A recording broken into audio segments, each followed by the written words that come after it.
Hello ladies and gents, it's SpoonyPizzas here with another Pro Evolution Soccer 2019 video.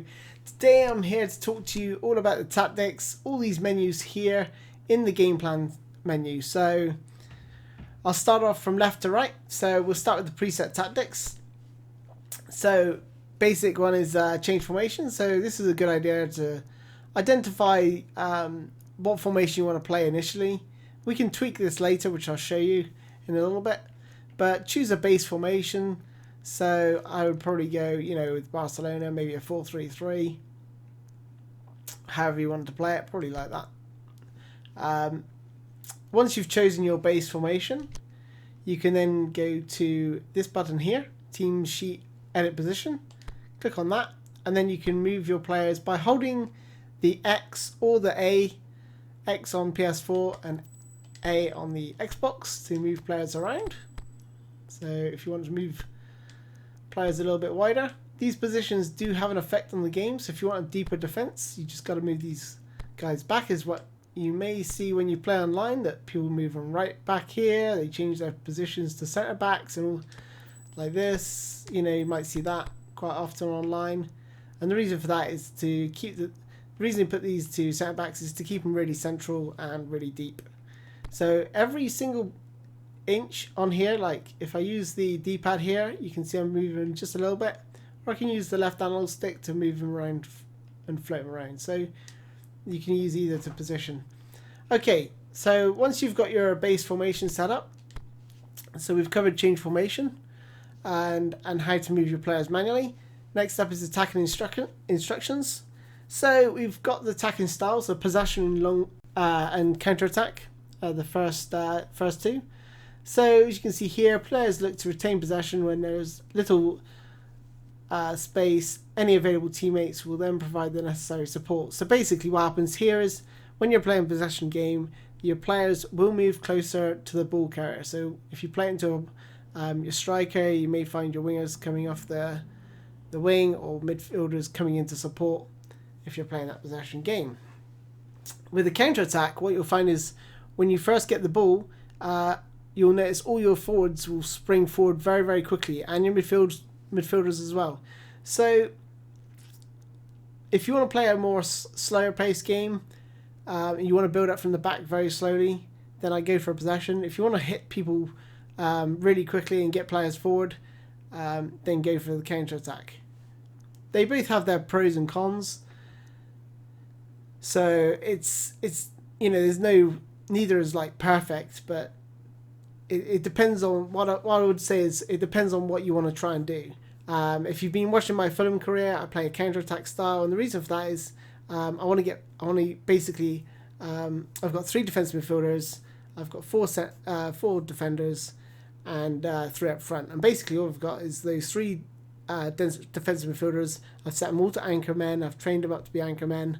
I will do another tutorial on training, so I've taught them all to basically sit in front of the defence and protect, and then basically long ball to my front 3 who are really quick and try and create chances that way. It depends how you want to do it. With Barcelona, I'd probably go down the more possession style, because they've got good ball control, they've got good dribbling, they've got good passing, good low passing, so all those stats make for a really good possession style game. Build up, okay, so the short pass and long pass. Again, this is all about your players coming towards you again, and long pass is much the same as counter attack. So if you're to select counter attack and long pass, you'll find your players run forward very quickly. Whereas if you play short pass, your players will it's a bit more laboured. So if you were to play counter attack and short pass, what will happen is your front 3 will bomb forward, one of your midfielders will bomb forward. But if you are near a player, another midfielder, say for example, they will come short and give you support. So it's so that's the build up. As for attacking area, so we've got wide and central. So if you want to attack down the wings, I recommend going wide. This will give you good overlapping possibilities. And if you want to go down the middle, then your wingers will cut inside a little bit, and everything be a bit more narrow, and you'll look to do to cut through opposition. This you may want to change depending what your opposition are doing in terms of the defensive aspect, which I'll cover in a bit. Onto positioning, so maintain formation. This is if you want to keep a rigid formation, keep players where you're seeing them on the pitch, whether you want. And then you've got flexible, which means they'll interchange, as you can see there on the graphic. You'll find your right winger coming in off the wing, if you got it on your fullback, and players just moving around a bit more freely. They both have their pros and cons. Like if I was going for like 3 quite quick players up front, like say for instance Liverpool where they interchange, then I go for a flexible positioning, especially if I was going through the middle. It makes it harder for the defenders to pick up, because what happens is when your players move from one position, say from the left wing to the central attacking area, what happens is the defender passes that player on, and sometimes you can catch the defense out by getting it where your player is in the middle of those 2 defenders, where they're just handing over that player to the other defender, and then they're through on goal because there's a bit of indecision between the defense. As for support range, again, this really does determine how far away your players are from the ball carrier. So if you were to play short pass and then 10 for support range, they will come to the ball, but they'll be a lot further away, and they'll sort of maintain that distance. And if you were to play 1, they'll be more or less right on top of you, ideal for that tiki-taka sort of style. Defensive instructions, so frontline pressure. This means that basically your when you lose possession of the ball, as you can see here, your players will apply pressure and try to get the ball back. This is good, but if you can, if you're a good passer, which most of the top players are, they'll cut through you, and you could be in serious trouble, leaving just your defenders back there to deal with the attacks. The other one is all-out defense. So as soon as you lose the ball, your players fall back and create a more rigid formation. They both have their pros and cons again. All-out defense is great if you're comfortable, defending the edge of your box and if you want numbers back there.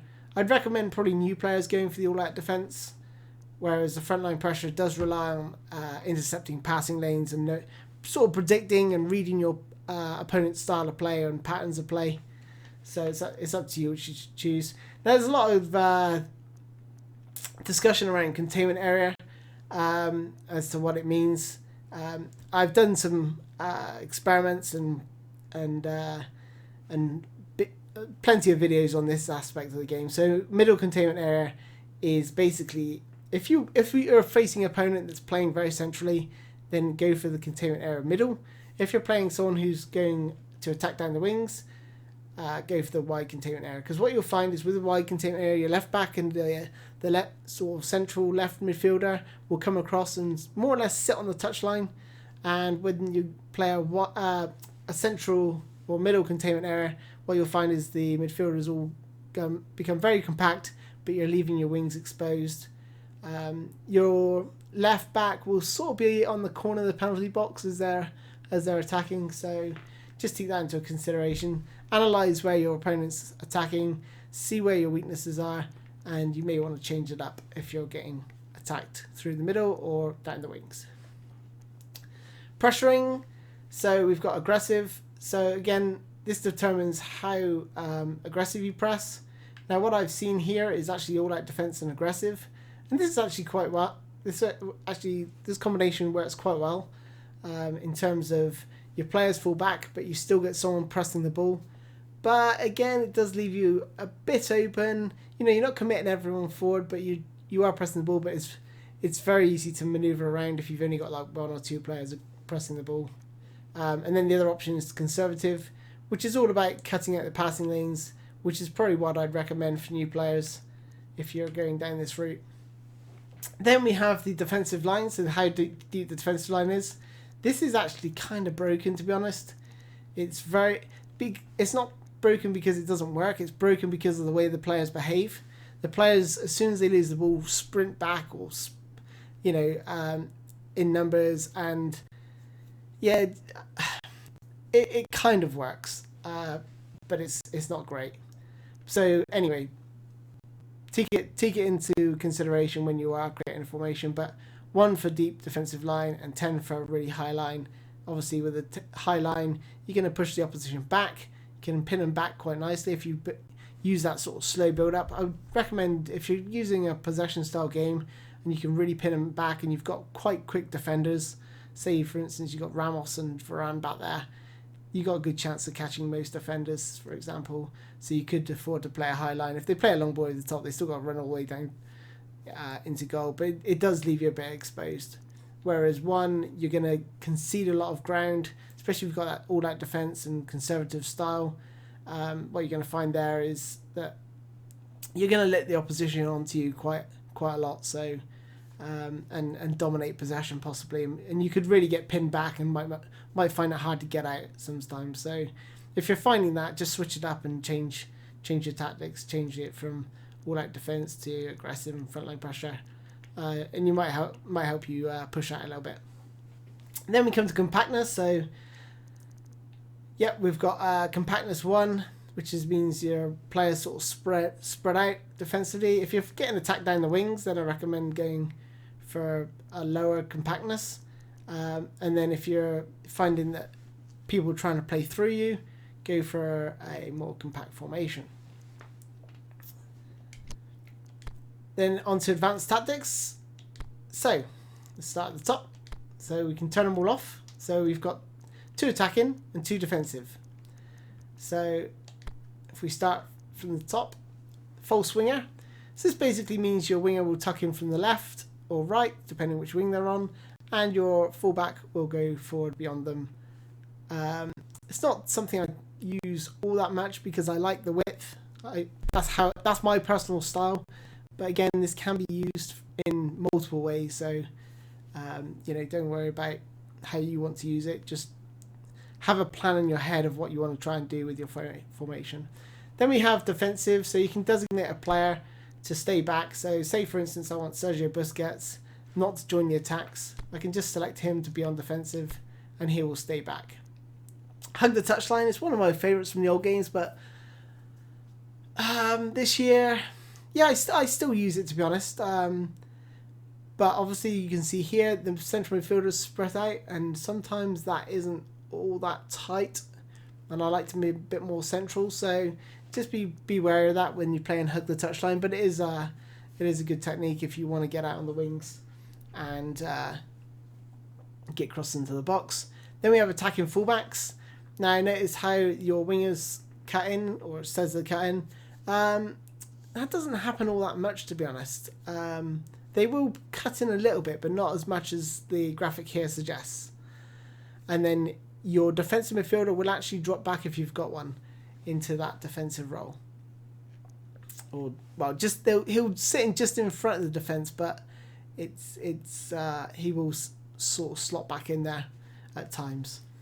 Then we have wing rotation. So if you play the ball out to the wing, what happens is the winger sort of draw the attention of the left back, and then your attacking midfielders will run through. This is good if you've got, like, say for instance you've got 2 attacking midfielders in a 4-3-3 formation, similar to what I've got here. If I was to change those to attacking midfielders, then that would be quite a pretty cool thing to use, because then Sergio Roberto could move up the field, play it into Messi, and then Rakitic would attack this space here. Tiki-taka. So a lot of people ask me how to create a tiki-taka formation, which we'll come onto in another video.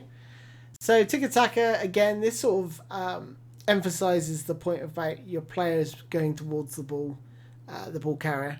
So if your player has got it, your nearby players will move closer.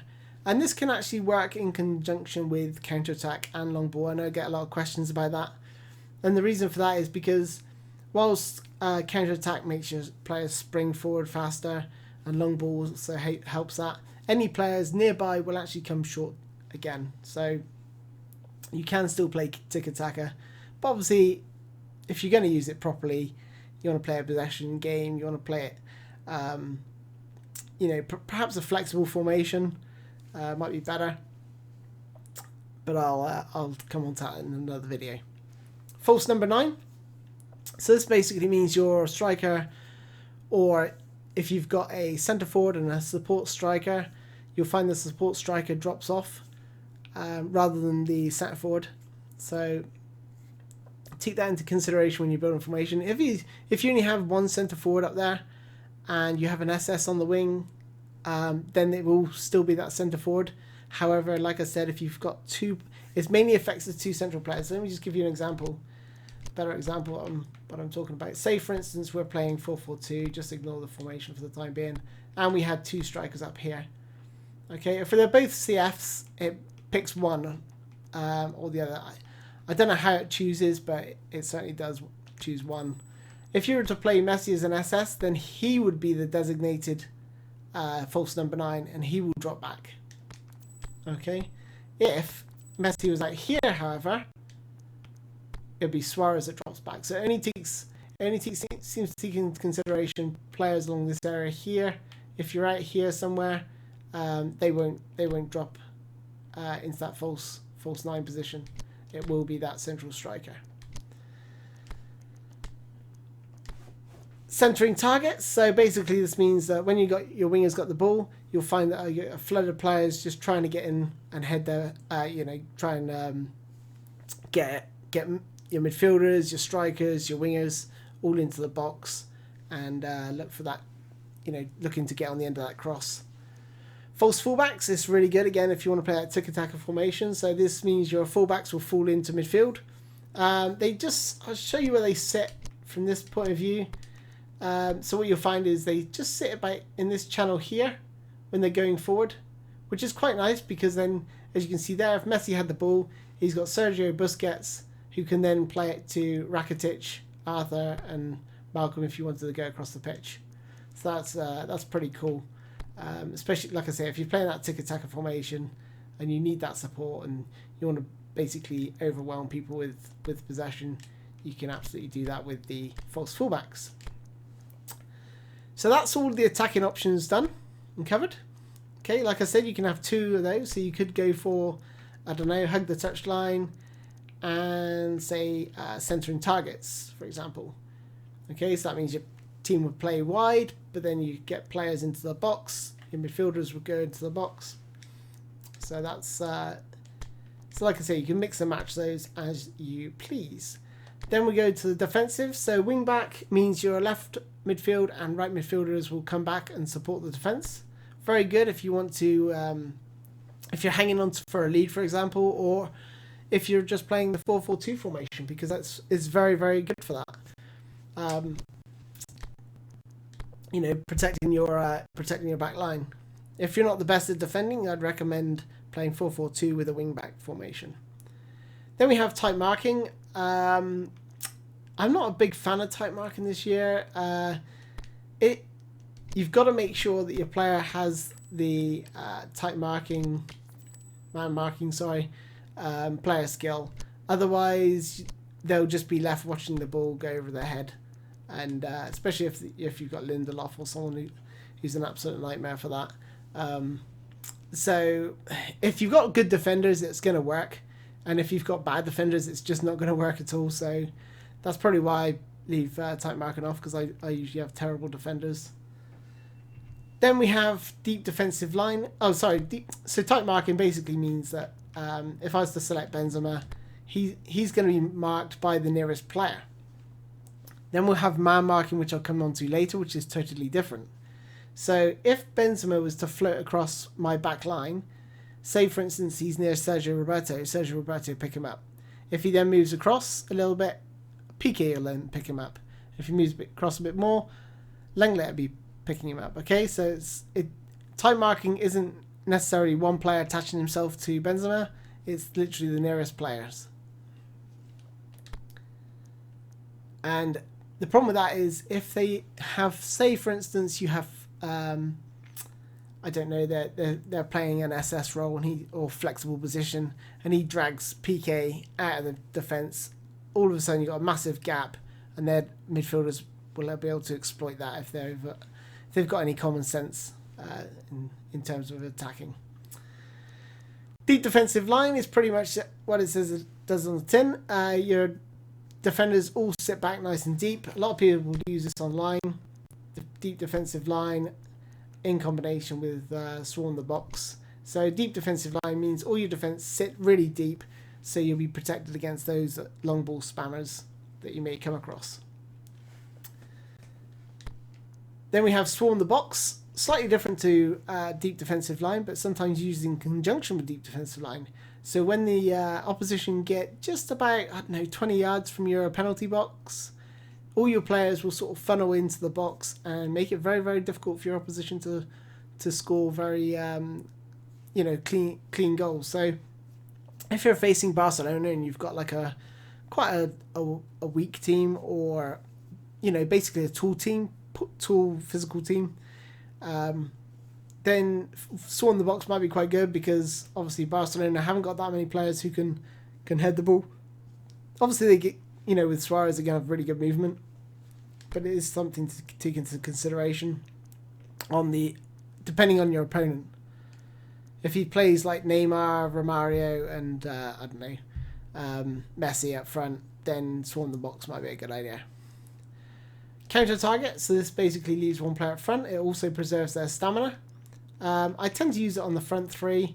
I don't, I've heard people use it for their midfielders. I personally wouldn't do that, because that's just going to leave you one midfielder out of the that you're probably going to need in there. But again, it depends what formation you're going to use, but it's entirely up to you. Basically, what it does is that player will stay further forward, or right up front, depending who it is. I've got to admit, I don't use counter target a lot this year. Stamina wise, if I had a Messi, then I probably would put it on Messi purely to preserve his stamina, and he also makes a nice outlet because he can run with the ball and dribble. And then we have Gagan Press, which is very overpowered. It doesn't seem to affect the stamina all that much. It does drain it quicker, but if you're playing online for 70 minutes, 80 minutes, you can usually decimate your opponent and they'll end up quitting before you run out of stamina. However, if it's 0-0 after 70 minutes, you're in trouble, because the last 20 minutes are going to be really hard for you to hang on. So yeah, there's Gagan Press, which is basically a very fierce way of pressing. All your players will be pressing the ball from different angles, as you can see in the graphic there. So that's all the tactics done, I believe. That is everything. Yep. Okay, you can switch these on and off in game by holding your manual control button and tapping the D-pad in the direction of these here. So if I was to enable attack 1 or disable attack 1, I'd hold my manual button and then push up on the D-pad, down on the D-pad, left on the D-pad, right on the D-pad. Okay, to turn these on and off. And it is in a graphic in the bottom left hand corner of or bottom right, depending which side you're on. But you'll see those light up as you tap them. Mark settings. Okay, so like I said, there's a difference between type marking and man marking. Type marking is where, like I said, the player can float across the back line and each defender will pick him up. Man marking means they will follow them all over the pitch. So if Benzema now if they were to put Benzema on a false number 9, he would drop into midfield and Piqué would follow him.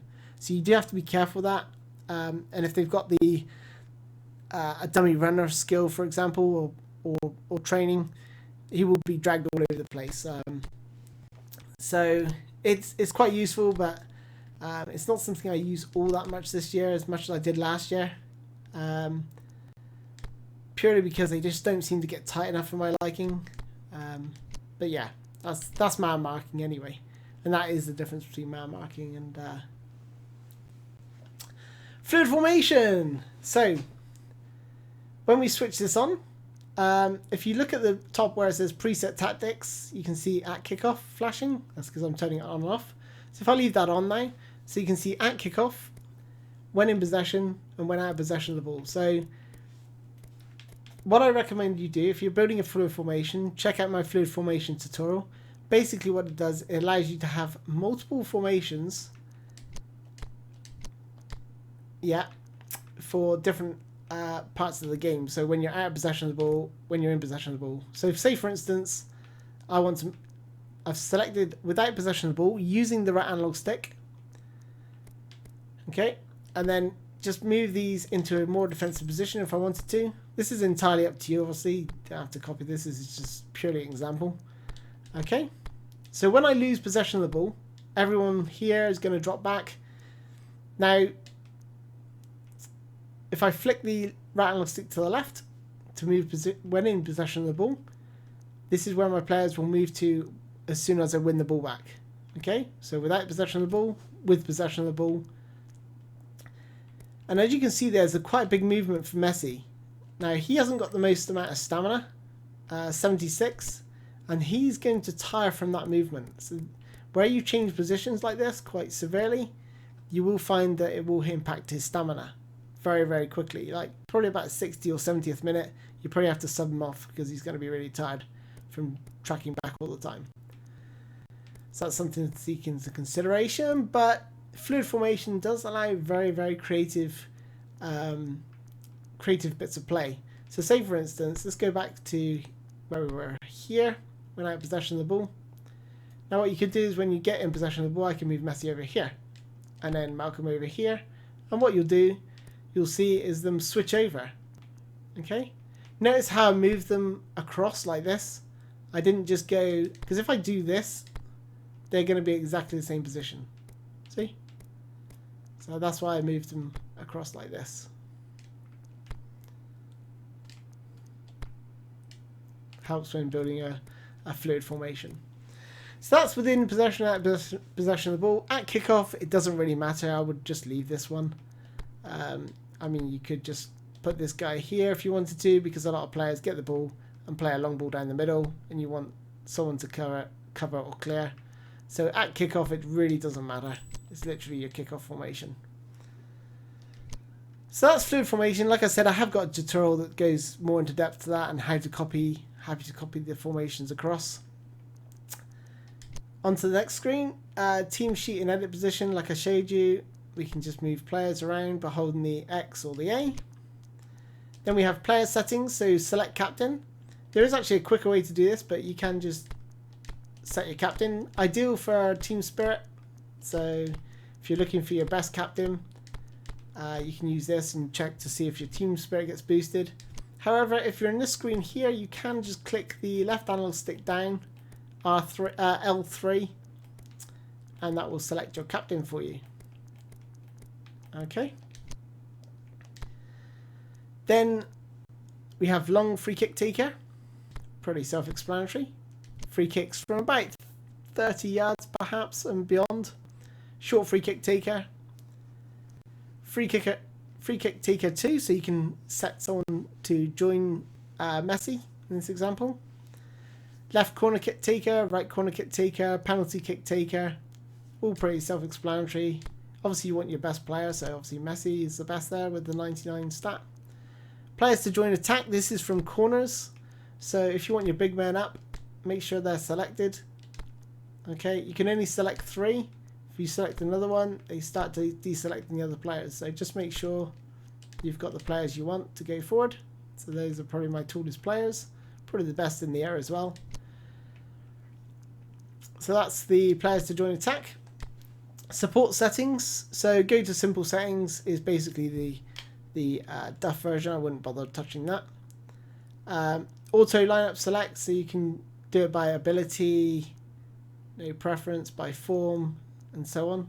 I don't tend to use that. I just switch them manually into my team because I don't want the AI, looking at that. So this is a good one here. So switch preset tactics. So if I turn this on and then go back to my formations over here, you'll notice there's 2 arrows up and down now. So what you can have is you can have 3 custom tactics that you can change using the D-pad in-game. And all you have to do is push up on the D-pad and you'll switch between these. So you could have more or less 3 tactics set up. So the first tactic, it could be 4-3-3 like this. The second second tactic could be, say, 4-5-1, like this. So there you go, first tactic, second tactic, and then if you want to like an ultra, if you want an ultra defensive tactic for the third one, you could just, I don't know, you could just bring them all back and, I don't know, put Sergio Busquets back there, and you know, you can mess around as you please. Okay, so if you look at that now, we've got the first one, which is our default 4-3-3, the second one, which is 4-5-1, and then the third one, which is 5-3-1-1. Okay, so that is the preset tactics. You can turn that on and off as you please.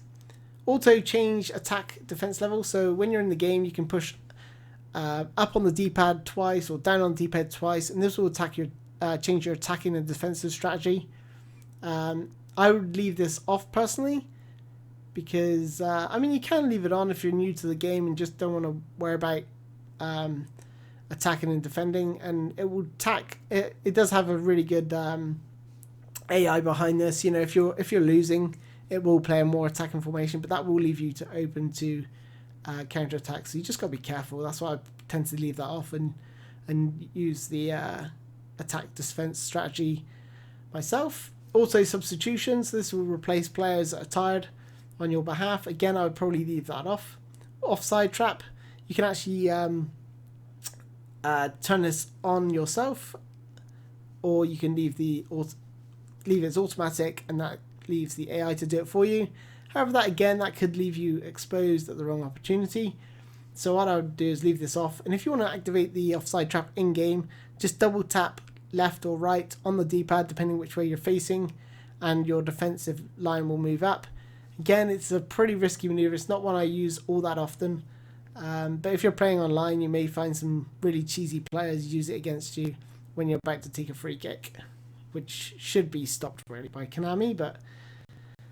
And then auto change preset tactics. So up here we had the preset tactics that we switched on, and obviously if you turn that on, it will switch between them on its own. Again, I'd probably leave that off.